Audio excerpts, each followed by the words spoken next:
Joni Mitchell, safety deposit box keys, and what the hell does plush mean? All this and more on a brand new How Did This Get Made? Last Looks. Places, everybody. Hit the theme.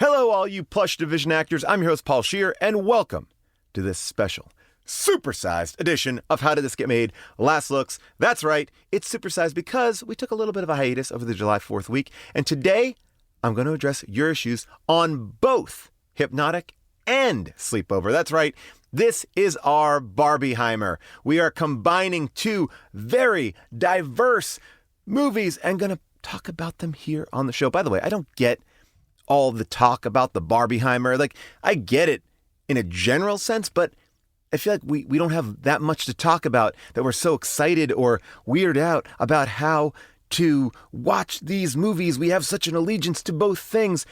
Here is a clip I want to play for you of Tom Cruise being asked this question on a press line for his own movie. Which movie he was going to see first. Everyone's buying tickets for their own movies. I know we want to save movie theaters, but truly, it's gone out of hand. Listen to Tom Cruise have a little bit of a meltdown. Are you going to watch Barbie or Oppenheimer first? Oh, yeah. No, if you had to choose one, because there's a bit of a debate. No, what's great is you're going to see both on the weekend. I think it's like, I haven't quite decided. It'll probably be like Oppenheimer first and then Barbie, I think. I think it's like you want like Oppenheimer's going to be on a Friday. Yep. Do you know what I mean? And then you can go. I'll probably see it in the afternoon. You want that packed audience, and then I want to see Barbie right afterwards with a packed audience. So Friday is like, I used to plan my days where you start out early in the morning and you go to movies all day, and I like doing that. And I'd go from one cinema to the next, and I'm going to do that. So I'm going to see them both opening day. I think that's good advice. I feel like in that clip, Tom Cruise was trying to say, I want to see Oppenheimer first because it's going to bum me out, and then Barbie's going to lift me up. But I feel like he caught himself in the middle of that and then tried to basically say he was going to watch one with his right eye and one with his left eye simultaneously. Anyway, I don't mean to take any shots on the great cinema choices that we have, even though we are on strike right now. That's right, writers, actors, we are on strike, and we may have some changes to the show, but nothing that you probably will notice. So I probably shouldn't even have mentioned it, but if we are talking about changes, there's a big one that just happened and has nothing to do with anything I just talked about. Stitcher Premium is gone. It's done. And it's a shock to me as much as it probably is to you. A lot of people have been asking, well, what do? I will pay for your back catalog.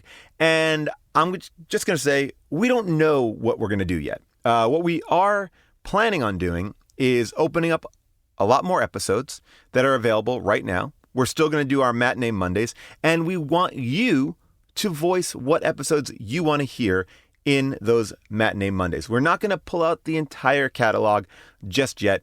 We have to figure out a plan. We were caught, and now we're going to figure it out. I don't know what we're going to do, but when I do, I will tell you what the plan is. Now, enough about that. Besides talking about Hypnotic and Sleepover, we also are going to go deep because Jason, June, and I, we took a weekend together. We didn't go on tour. We didn't do anything, but we all went up to see Joni Mitchell in her first ticketed event in over 20 years. It was magical. Jason and I will talk about that amazing weekend, and we're going to talk about next week's movie. Plus, we have an exclusive bonus scene, which we will play at the end of the episode. But first things first, a big shout out to Andy Jacob for that amazing theme song. Thank you, Andy. We love these songs. If you have a Last Looks theme song, send it to howdidthisgetmade@earwolf.com, but keep them short. 15, 20 seconds. Live in that world. Brevity, soul of wit. Anyway, just a heads up, we are going on tour. New Jersey, I'm looking at you. We added that date late. We're going to be in Red Bank, New Jersey. Tell your friends, tell your family. We might even have a very special guest. If what I'm working on comes through, oh boy, you're not going to want to miss it. We also have a special guest on our first night in Boston, and I'm going to say this person is a How Did This Get Made all-star. So every night is a great night. Limited tickets are available. I think that we're almost at 97% at every theater. So close to selling out. But there are still just a few seats left everywhere. But New Jersey, I'm looking at you. Red Bank, get the word out. Tell your friends. Come on, people. You're down at the Jersey Shore. Come go see How Did This Get Made. They're a bunch of good kids. Anyway, let's get into it. During our last 2 episodes, we talked at length about Hypnotic and Sleepover. We had questions, and we might have even missed a few things. Here's your chance to set us straight. Fact check us, if you will. It is now time for corrections and omissions. Hit the theme! It's time for corrections and omissions. We got a couple things wrong, but we're gonna fix that right now. That's why we're singing this song. We're gonna take a couple phone calls. Maybe you know something we don't. Perhaps you can change our opinion, but it's likely that you won't. Corrections and omissions. Our bad. Wow, I love this name. Thank you, Brash Menagerie, for that great tune. First up, let's talk about Hypnotic. We're not going to be so scattered that I'll just go back and forth between Hypnotic and Sleepover questions. That would be confusing. We're going to focus first on the Ben Affleck, Robert Rodriguez film Hypnotic, a film that, according to Discord user Bubble Alchemist, should have had the tagline, "You actually really like this movie." I guess I like it. Anyway, thank you, Bubble Alchemist, for that alt tagline. Let's go to the Discord. GT75 writes, as a banker, the robbery scene was driving me nuts. Safe deposit boxes require 2 keys to open. There's a guard key, which the bank employees have and use with all deposit boxes. And then there is a customer key for each box that only the customer has when the box gets rented out. Stealing a manager's keys would have been useless for Ben Affleck. Short of breaking into the client's home to steal the customer key, there would be no way for that teller to steal the box. I know it's a construct, but it is one that could not have taken place at all. Well, I guess what you're saying is, GT75, the memory writers, the construct builders, were shitty writers. They didn't do their research. They didn't do their Nolan-esque research into how a bank works. And I guess on top of that, Ben Affleck is dumb enough to just go along with it. Anyway, Chunk Style, that's Mitch Kappa, writes, since the construct starts out with Ben Affleck thinking they're in Austin, then they flee to Mexico, does that mean in reality they had to drive around in circles in a golf cart for 4 hours? And did the Hypnotics give Affleck and Braga some sort of privacy when they hooked up, or did the Hypnotics watch like pervs from that balcony? Oh, Mitch, you know that everyone was watching that hookup. I mean, it's gross. I mean, they're Hypnotics. That's how they get off. You know, they get off by watching. That is like their OnlyFans. Setting up a construct and watching people fuck is Hypnotic's OnlyFans. It's a part of the movie that they really wanted to get in there, but they ran out of time. I'm so sorry.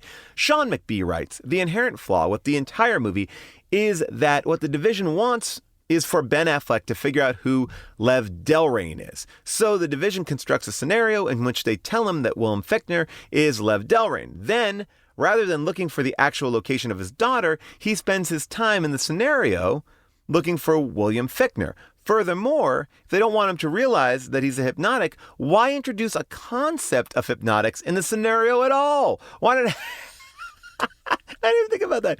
Why not have a straightforward mystery for him to solve around figuring out Lev Delrain, which totally sounds like a normal and real name that a human person would have without any of the division hypnotic stuff? Yes, you're right. Why not just say, here is a clue that we have. It's a picture of a missing girl. It says Lev Delrain. What does that mean? God, this movie is dumb. Anyway, let's go to the phones. Mike from San Diego. Hey, Paul, June, and Jason. Love everything you do. This is Mike from San Diego, originally El Segundo. There's an obvious connection that nobody talked about Hypnotic and your first quarantine movie, Bloodshot. They're basically the same movie. Both protagonists are under a simulation by an evil corporation to do their bidding. Vin is he thinks he's trying to find the person who killed his wife, but really he's bumping off Guy Pearce's competition, and then Affleck and, trying to find his hidden daughter. Anyway, thought it was a great connection or omission that no one brought up. Thanks. Love everything you do. Bye. You are exactly right. Look, I love Vin Diesel, and I think Vin Diesel did a great job. There's been a lot of movies that have similar plots, but if you asked me to describe the movie Bloodshot, I would not have remembered it at all. You brought it all back to me. Wow. Look at that. Look at that, drafting off Bloodshot. I remember Bloodshot was like the first movie that came out straight to VOD during COVID, and everyone bought it. Everyone was like, yeah, baby, Bloodshot. And you're like, oh, okay. It could have been something. That and Wonder Woman 84 really were blows to the system. It's like, oh, I get access to this stuff, but it's not good. It's not good. Anyway, so many great hypnotic corrections and omissions, but coming up after the break, we've got more questions, more comments, more concerns about Sleepover. Stick around. Welcome back, people. Before we get into the Sleepover Last Looks, let me just tell you, I'm a part of this amazing organization called the Union Solidarity Coalition. Like I mentioned, Hollywood is on strike right now, and the people that are not going to be affected by our new contracts once they finally happen are our crew members. That's right. Teamster and IATSE brothers and sisters who have stood with us in solidarity are going to lose their health care because they are not getting the hours to work because all productions are shut down. So me and a group of people got together to form the Union Solidarity Coalition, which is going to try to find some union solidarity and raise some money for people affected by the strike. We just had an event last weekend where we raised over $195,000. $195,000 for our IATSE and Teamster crew.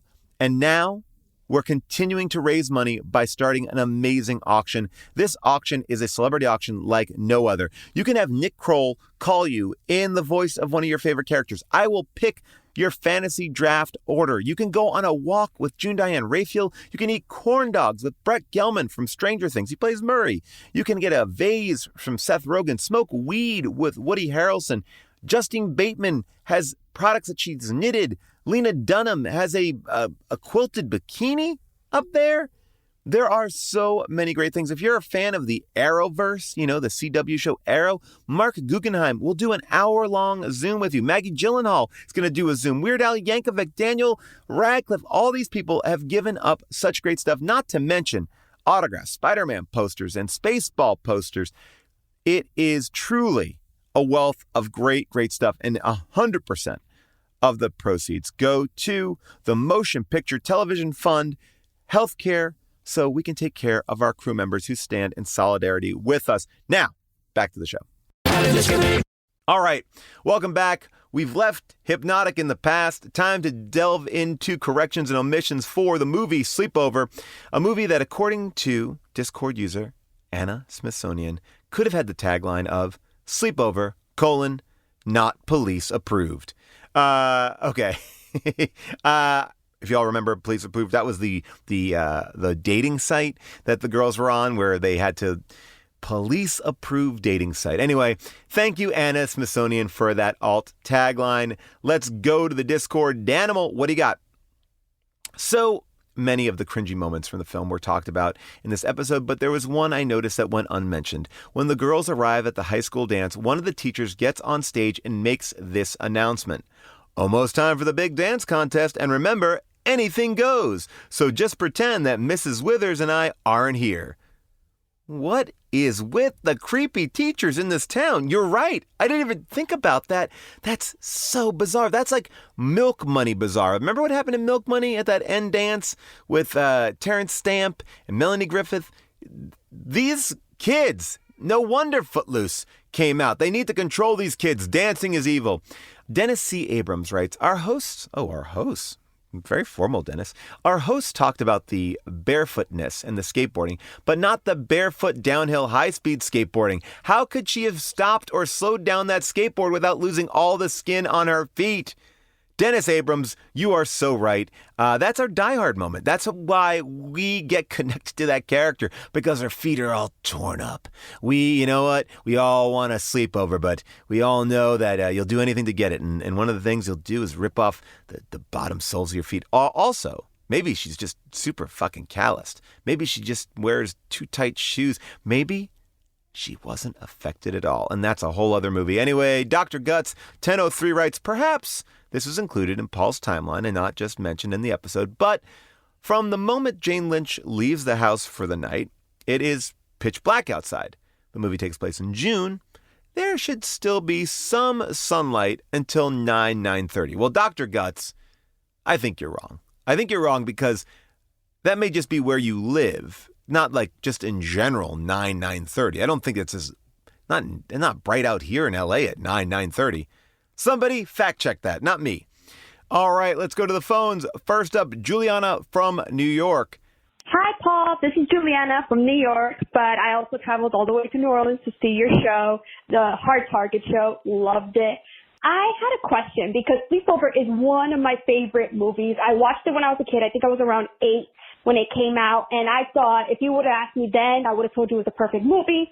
I rewatched it before the show, and obviously I realized it was not. It was very corny, but I did have a couple questions. First of all, what is plush? I mean, I've never heard that term in the 2000s, and also I only associate that with mattresses, so I thought that was odd. And second of all, did no one else think it was creepy that the fact that he just showed up in the treehouse? First of all, how do you get up there? Because that thing like collapsed on top of the house. And second of all, I just thought it was a little odd and creepy. But anyway, thanks so much. Love the show. Can't wait to see the New York show. I'm very excited. And thanks. Well, Juliana, I don't know. I mean, plush, the way that I've heard it referred to could be like thick. But if I look online, plush also means, and this is the slang term, smart, comfortable, expensive. All right, so that feels more in line, right? So plush could also be like hot, awesome, fat, cool, dope, slick, ill, neat, good, soft and fluffy, stuffed animal, or stuffed toy, or just a nice way of saying a larger person. So there you go. That's what they say. I like plush as being expensive. I feel like that feels like in the tone of the film. All right. Wow. So many great corrections and omissions this week, but there can only be one that is the best. And boy, oh boy, 2 different movies, 2 different things I have to think about. So many great ones. But you know what? I think the winner is simple. I think the winner is easy for me to pick. And that is, of course, going to be Sean McBee. Sean McBee, this theme is for you. You win. You win nothing at all. But you're still cool. The reason why Sean won is because he brought up the smartest point. If you're trying to make somebody forget that they are hypnotic, don't remind them they're hypnotic. Anyway, thank you, John Wenzel, for that theme. Thank you to Sean McBee for that observation. And now I'm going to tell you something to do. Because if you want to get in on this, if you want to get a theme like that made for you, well, just go to our Discord at discord.gg/HDTGM or call me at 619 Paul Ask. That's 619 Paul Ask, not Paul Ask. That is a private line that I'm using a lot more now because of the strike. You can submit alt taglines, chime in with your own thoughts, whatever you want to do. Discord and 619 Paul Ask. Coming up, Jason and I will chat about having the time of our lives seeing Joni Mitchell. Plus, I will reveal next week's movie. And at the very end of the show, I'm going to share an exclusive deleted scene from our Hypnotic episode. So stick around. All right, welcome back. Just a reminder, every single week we are releasing an old episode from the vault. There is no vault anymore or no access to the vault anymore. So now it's up to you to help us pick what you want to hear on Matinee Monday. Head to our Discord, tell us on social, whatever. We're going to give you the best of the best. But last week we had a replay of one of my favorite episodes, Teen Witch, with special guest Deanna Chang. So keep on checking out those replays every Monday. Now, You probably heard us mention in the sleepover episode that we saw Joni Mitchell right before the movie, and it kind of affected us while watching it. So Jason and I sat down to chat about this amazing concert and a lot more. Tom McWaters, play us into Just Chat. We're gonna have ourselves a conversation, just chat. No quarantine or vaccination, just chat. Paul and Jason, a couple of cats, just chat, just chat, just chat. Shooby-doo-boo-boo-boo-boo. Jason, it's been a few weeks. And here we are. Here we are once again. We haven't talked about this on the show, but you and I experienced a night unlike any other. I don't even know. recently. Here's what I'll say. I would love to talk about this. To talk about it without June is going to infuriate I June. know. We I should know. do a last looks about Okay. the fact that we went to Seattle and we saw Joni Mitchell play live at the Gorge Amphitheater, which was stunning.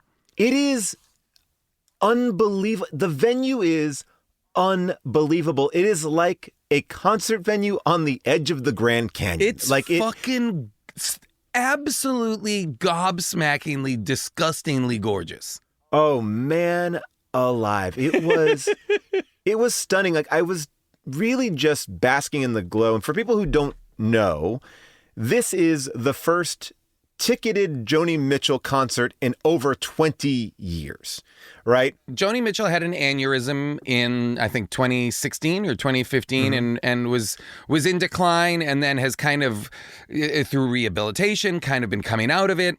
And Brandi Carlile, the artist Brandi Carlile, has really been kind of, I feel like, engaging in these jam days, these jam sessions where a lot of, cool people go over to Joni's house and they all just play music together. And then Joni joins in. And I think a lot of people probably saw about a year ago, maybe 2 years ago, the Newport Jazz Festival. This was the first kind of public outing of Joni Mitchell in a long time. She came out on stage with this grouping of people and performed with Brandi Carlile, and it was awesome. It was People lost incredible. their minds. It was incredible. It was a surprise appearance. That was the other thing. Yes. It was a surprise appearance. And like you said, Joni hadn't been seen in years. And that in and of itself was this huge thing. And so then they announced they were going to do this concert, and it was the same setup, a jam, and it was, Brandi Carlile was kind of facilitating it along with a lot of the people in her band. And then By the also, way, I left a Brandi Carlile fan. Like I went in going, I know her, and I like her. She's fine. Like not fine, but like, I didn't have an opinion solidly. I just I know that some songs, and that's great. But I left a massive fan. Oh yeah, well, I went to the night prior. You guys weren't there the night prior. The night before the Joni concert at the Gorge was a Brandi Carlile concert. Just Brandi Carlile and her band, as well as some of the special guests that joined for the Joni concert as well. Joined Brandi on Friday night, and that was Annie Lennox there. Annie Lennox was there. Annie Lennox. Yeah. Wow. Annie Lennox. Wow. What control of that instrument. Annie Lennox came in both nights and just demolished. She was so good. Demolished in a way that, look, everyone is singing. Everyone is up on this. It was, again, one of the most impressive things I've ever seen. I am pretty positive that you'll all be able to see it because I believe Cameron Crowe captured it. I counted 7 at least cameras on it, and I saw Cameron Crowe there. So okay, I saw 4 drones. Yes, capturing it. Yep. Now, how were your seats? Oh, they were good. I was in like the front center kind of. So good. We were a little bit on the side, but down low there. It was great. But Annie Lennox. It was Annie Lennox, because the other thing that was cool. And I shouldn't have told you. That was the mistake I made. On Friday night, Brandi Carlile brought out both Annie Lennox and Sarah McLachlan, both of whom sang their own songs with Brandy's band, which was also great.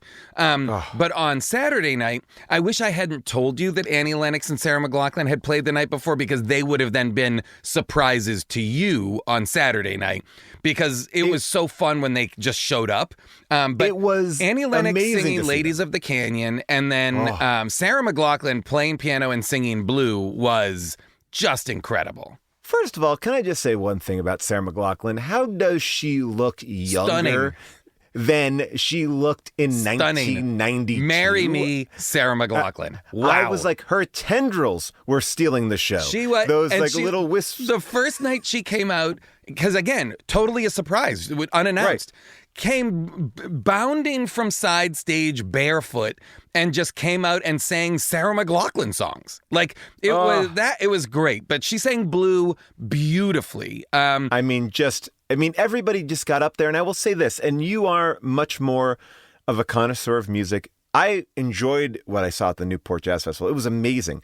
But I will say the difference between Joni Mitchell at Newport and what we saw on Saturday at the Gorge was night and day. Yeah. Like, I feel like I was blown away by her performance. She was being a rascal. She was telling stories. She was telling stories about Bob Dylan and Van Morrison. She was doing jokes. She had Prince stories. Wendy and Lisa were both there and told great stories about being in Prince's band.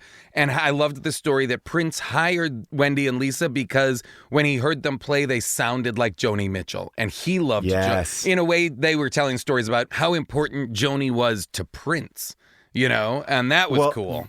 The fact that she told the story about Prince coming over to her house, sitting at her piano and starting to play a song, and Joni's like, "What's that?" Yeah. And he's like, "It's a case of you." And she's like, "Oh, yeah."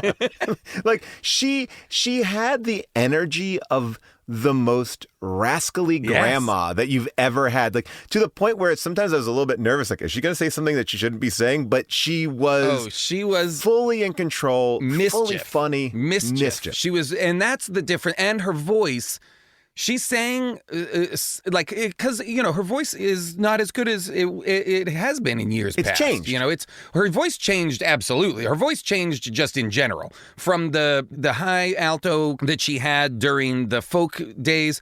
She even changed it through drinking and smoking purposefully. She always wanted to sound like have a deeper voice. So even when you go from like Ladies of the Canyon to Hejira or Don Juan's Reckless Daughter, that's two different voices. Never mind then Turbulent Indigo and the albums later into the 80s and 90s, even different people voice. Were mad at me because I made them play Twisted on the way to the venue, which is like when she's doing like the way Twisted sounds, it almost is like the theme for that Fran Drescher show, like The Nanny. Yeah, it has like a little ba-da-da-da-da, ba-da-da-da-da, ba-da-da-da-da.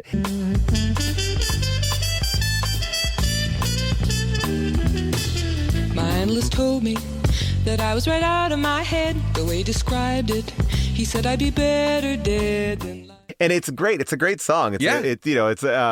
But you realize like how much she has done and different ways that she has sang. Her voice this weekend sounded so much stronger than it did at Newport. So much so because you've got people. There's so much. The duo Lucius was there. The two singers Lucius, and a lot of times if you watched Brandi or Lucius or other people were doubling Joni's voice. We're not doubling it subtly, doubling it to to fill out. Where Joni was missing pieces or was joining it, she would kind of come in and out. But then Joni just solo sang Summertime, and it was incredible. She sang a number of songs on her own and it was devastating. As somebody who does live events like yourself, I'm always impressed by how people put together a live show. Yeah. And this is a live show that has like a lot of question marks to it because obviously they're going to tape it. They want to do it right because the Newport Jazz Festival I think was a surprise appearance. They weren't really prepared for it, even though they were releasing an album for it. And I feel like Cameron Crowe set her up for such success. Totally. Because the way that it was built and structured was, if Joni was at 60%, it would still be 100% concert. Like there was an energy to it that she didn't even need to be there, because everything around it was built to be this other thing. It wasn't maudlin, it wasn't sad, it was fun, it was happy, it was light. But what I got out of watching that, and Brandi Carlile, great MC throughout the whole thing, like adjusting mics throughout the entire festival, but was that Joni at points were pushing off people, almost like the idea of like, oh, let's help you stand. She's like, got it, I got it, and so much so that you could almost see certain people like, oh, wow, we weren't expecting you to jump in as much as you were. Or even she's no bullshit, man. Like, Joni is no bullshit, and was back to that, like you said, that rascally no bullshit vibe, and was like there to like have a great time. And she looked like, I kept being like, she's having so much fun.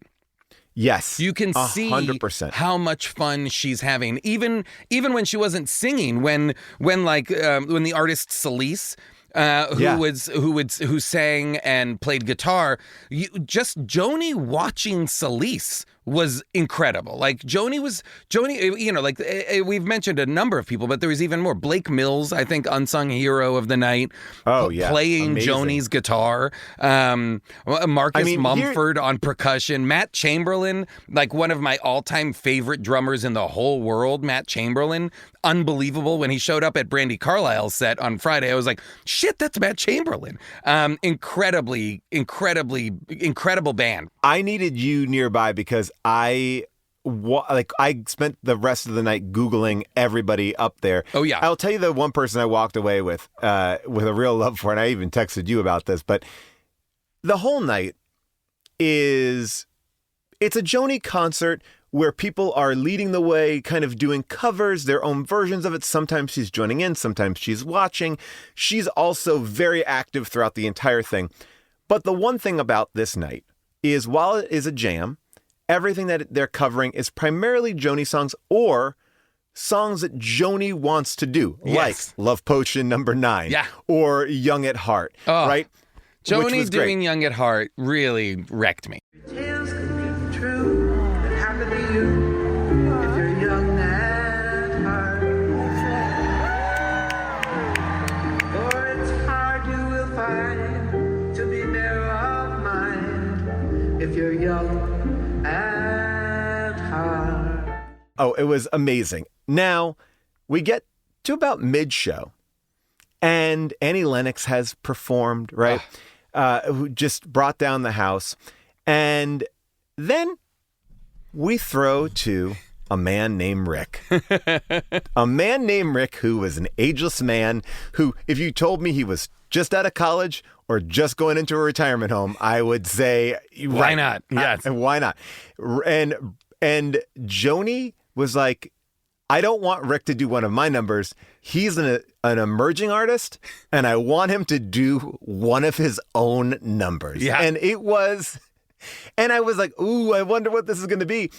And he killed it. He killed it with the song. But it's so, like, what if you're one song? He's like I guess like he's a friend of Joni's. He plays it all because they do these jams at Joni's house, like, I don't know, a couple times a year, or monthly or something like that. I'm not sure how often, and he's a mainstay of those things. And for him to, though, come out, and he's not it's not a name that you would know. He's not a recognizable artist. Rick Whitfield is his name. Rick Whitfield.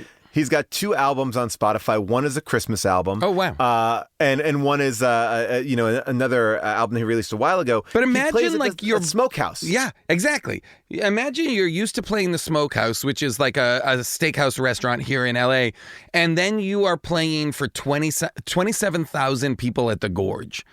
Your original Your song. Own now, song. Meanwhile, every song, Big Yellow Taxi, Sex Kills, like all these songs are being played, and everyone is so in, and it's like, hey, we're gonna do an original, and it's so clearly like Joni's want, because she loves this guy. Oh yeah. And I just loved that. I loved it. I loved that vibe because I think at the end of the night, what I really took away from that event was anyone could have been there.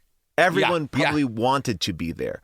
But because they kept it to people like Wendy and Lisa and this crew, this world that she's created, they really captured the spirit of the jam. So there's another version of this where you just rotate in another famous person, another famous person, another famous person. But they really kept the core. I think truly the only two people that were outsiders of that entire group were Sarah McLachlan and Annie Lennox. Totally. And I was so glad that it wasn't okay. So, and that's such a good point. And just to piggyback on it, I'm so glad this didn't feel like a tribute to Joni Mitchell. Exactly. Like here we all are. We're all going to sing Joni Mitchell songs in front of her. It was this is a Joni Mitchell concert, but everybody who's on stage, the band, are also going to be showcased. Yes. And yes, Annie Lennox and Sarah McLachlan sang their own interpretations of Joni songs, but beyond, Brandi Carlile didn't even sing her own Joni song. And a lot of this grew out of, this is a bunch of years ago, maybe 5 or 6 years ago, Brandi Carlile performed all of Blue as a concert. All of Joni Mitchell's Blue as a concert. And so I saw Brandi Carlile here at the Palladium, I don't know, in 2018 or 2019 probably, and she played a couple of songs from Blue, and it was incredible. And I was like, whoa, this is next level. Side note, that Brandi Carlile is incredible. I love it because now that you're a new fan, I really love Brandi Carlile. She's done all this Joni stuff. She has also been singing with and is actively trying to get Soundgarden to go on tour with her as their lead singer. The remaining members of Soundgarden. She's played live with them, I think once or twice. She's played with all of the band, but with just like a couple of songs, I think at a festival, at something like that. I'm not sure if I have all these details right, so forgive me if I'm getting something wrong, but I know that she wants to front some version of Soundgarden, which I think would be incredible. Well, that would be fantastic. I think what I really appreciate sometimes too, and I think that there was such a period of time that I grew up where bands were too cool to kind of communicate with the audience a little bit. Sure. I've seen more of it lately, and I really feel like she put on a show that really brought you in. And in a way, like she described the show, I love this. I think about this a lot. She was like, tonight you're going to see, when you shake a snow globe and you see the snow falling down around a house and you look in the windows and you wonder like what's going on in those windows. Like that's what you're going to see. Like we're creating that. And I feel like that was the vibe. It felt so homey and small. Like there are certain people on that stage that are just friends of Joni. One guy who I think might be her boyfriend, another older woman who just seems to be a friend. They're not singing, they're not doing anything. They're just around. They have pictures of her dogs on stage. It was really, really cool. And it was so good that when I said to June, she's actually playing in Germany in October, June's like, I think we should go. I would go. Happily. I mean, it would be amazing.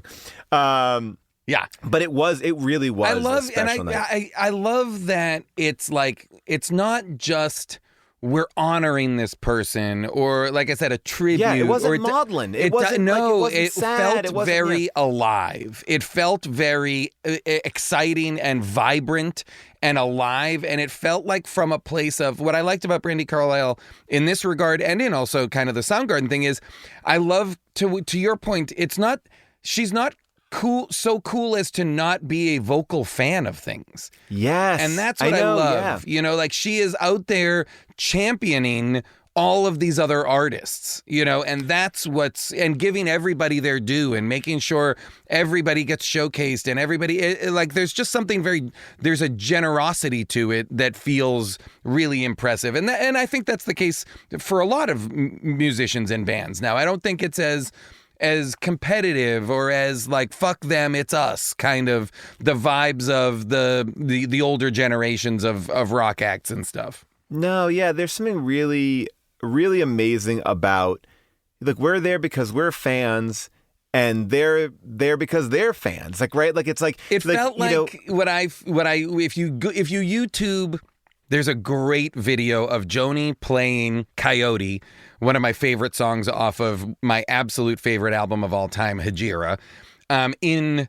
I think it's in Roger McGuinn's house from the Byrds. He's there. She's playing it in front of Bob Dylan, who's just kind of like nervously watching her. And it's like, it reminded me of what I know of those Laurel Canyon days when everybody from Zappa to the Monkees to Joni to Crosby, Stills, Nash, Peter Tork, they would all be, the Mamas and the Papas. They all lived in the canyon, and they would all go to each other's houses and jam. And that feels, and the video I'm talking about on YouTube feels like that, and that's what Saturday night felt like. Well, let's end this Last Looks by kind of highlighting some things. If you are engaged by this, I know there's a great documentary about the Laurel Canyon music scene, right? Yes. But there's two of them. The one that I think that I like more is a two-parter, and it documents that whole scene, and it's really very good. The other one that I don't like as much is the Jacob Dylan one from the Wallflowers. Yes. And he assembles the Godzilla soundtrack. Yeah. He assembles like Beck and a lot of contemporary artists to talk about, and there is a lot of talking about the Laurel Canyon scene and how impactful and important it was to the musicians of that generation. And so you see it's a little bit more modern people interpreting that stuff and talking about how important and impactful it was for them. That was a little less interesting to me. The one I loved is the other one that I think is called... Is it called Laurel Canyon? It might just be called Laurel Canyon. I can't remember. I'm looking at it right now. I good. Believe. And this one's called Laurel Canyon. The official trailer is on YouTube. It's made by Madman Films, which seems about right. Yeah, it's fantastic. That one, I loved that movie. There's also, if you want to go down the rabbit hole of live Joni performances, she put out a release that is the entirety of the Isle of Wight concert that is 1970 and is fantastic. And the one that I really love is Shadows and Light is what it is. Shadows and Light. And that has like Jocko and Pat Metheny and it's the band is incredible. It's late. I think it's 79 or 1980. I can't remember what year, but it's an absolute murderer's row in terms of the band, and it's a great show, and I think almost all of it is on YouTube, and that's really incredible. As well as there's a treasure trove on YouTube of like Joni Mitchell live on the Dick Cavett show, Joni Mitchell live on this show, and it's you can chart the progress of Joni from Canadian television in the late 60s all the way through to like now. Because people have put up YouTube videos, have already been putting up YouTube videos from Saturday night. It is amazing. And you can also, speaking of like YouTube videos, you were talking about Brandi Carlile and Soundgarden. Oh, yeah. There's plenty of... is there? Have her doing Black Hole Sun. You have her Searching with My Good Eye Closed. There are things. And she has said in Rolling Stone, like you said, she wants to be Soundgarden's new singer. Yeah, I love that. What would you recommend to me as somebody who is now getting into Brandi Carlile? Like, where should I go? Or do you have any recommendations for me? I would she doesn't have, like, you can just dig in. You know what I mean? Like, obviously, like, the last couple of albums have been hugely impactful, but, like, I think Brandi Carlile has been making great music forever. So I think just roam around and find stuff, I love that. Now, she was a part of Highwaywomen, and this is like... Highwomen. Is... No, it makes sense because it's a play on the Highwaymen. Got it. Which is, Willie Nelson, Merle Haggard... which was the Outlaws. Basically, all the outlaw guys did the Highwaymen. So this is an answer to that. It's Maren Morris, Amanda Schreier, Brandi, and someone Natalie else. Hemby. Okay, that's who I'm forgetting. And though they're great, that is the bummer that I'm sad I missed. They played on Sunday night at the Gorge, and I admit that was the one night I couldn't make, so I was disappointed. But I've never seen the High Women, but I think I've seen them play.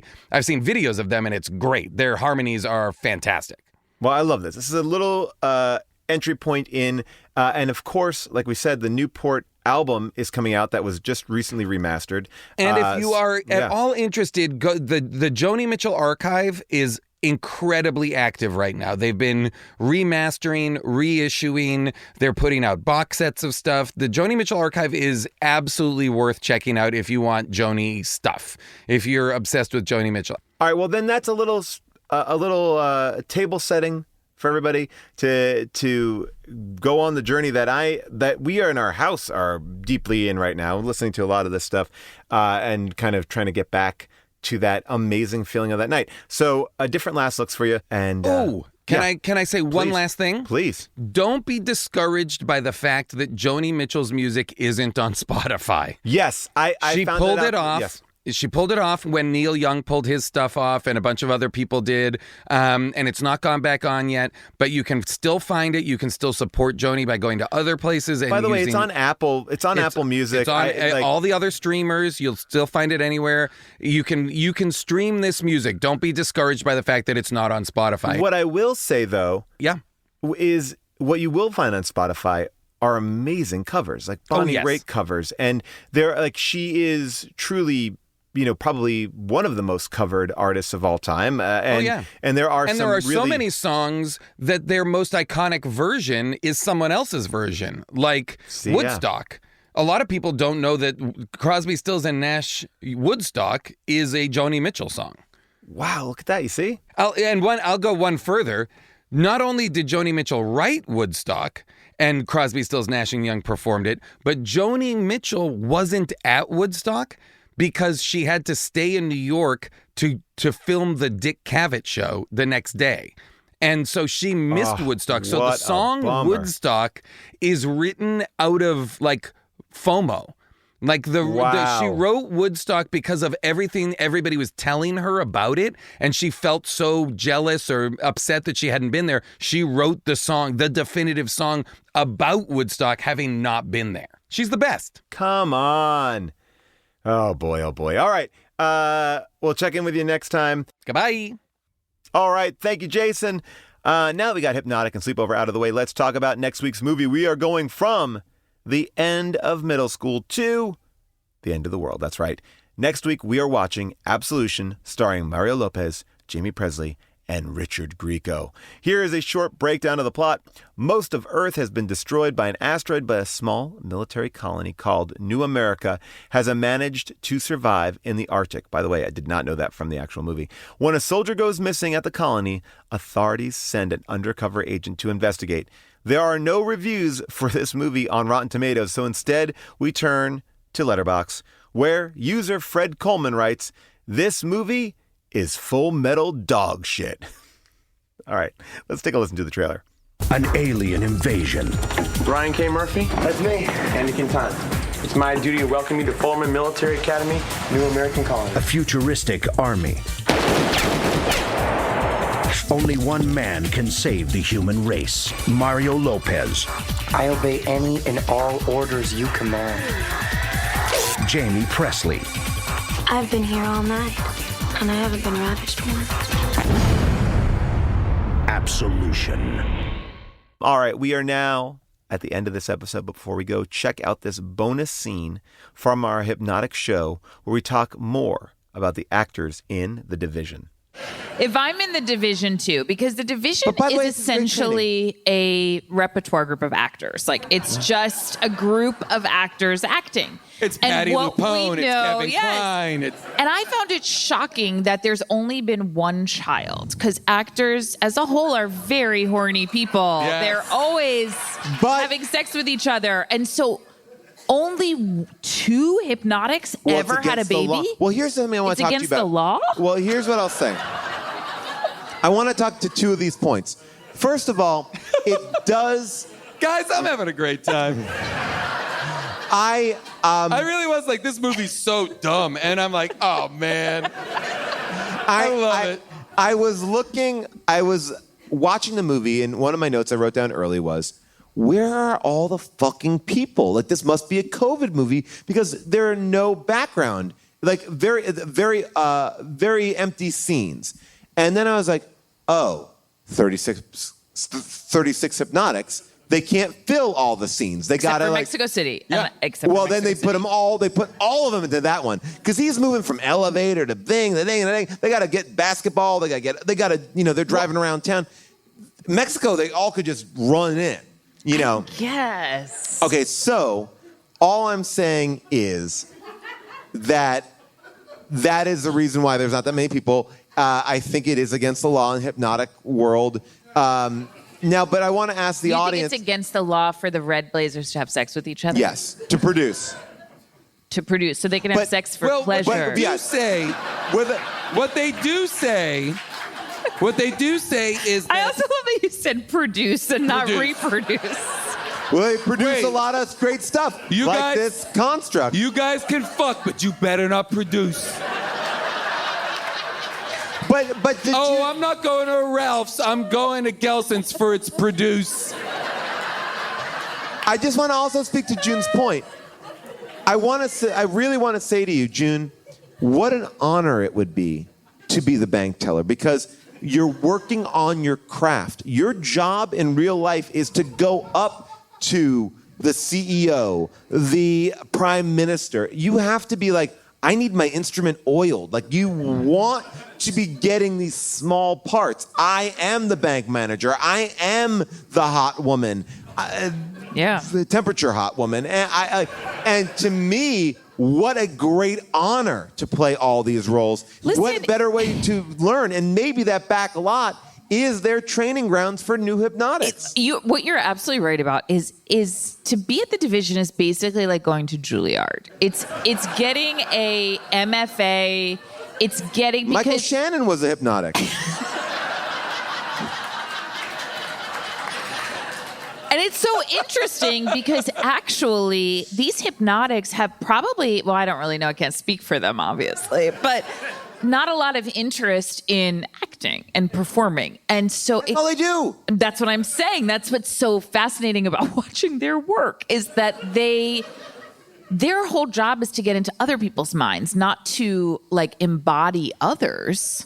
I thought. Yeah. Oh no, you're right. They need to embody. Now they do because of circumstance. But but I think their thing is to make people in the world do their bidding. So it's like when Tom Cruise puts on the mask in Mission Impossible. He's like, I think that's true. Yeah, it's like he's a hypnotic, but he's got to use a fucking mask. They don't. But you know what Tom Cruise doesn't do when he's about to go on a mission? What? He doesn't say to Ving Rhames and Simon Pegg, "Places, everybody." He fucking knows what he's up to. He's not. I'm sure. Thank you. 2 minutes. Thank you too. I'm pretty positive. I'm pretty positive somebody clapped their hands together and say, "It's showtime." All right, that's it for our show. Please remember to rate and review. It helps. And if you listen on Apple Podcasts, make sure you are following us. You can visit us on social media at HDTGM. A big thank you to our producers, Scott Sani and Molly Reynolds, our movie-picking producer, Avril Halley, our engineer, Casey Holford, and Jess Cisneros, who makes those amazing social media videos. All right, thank you so much, and we will see you next week for Absolution.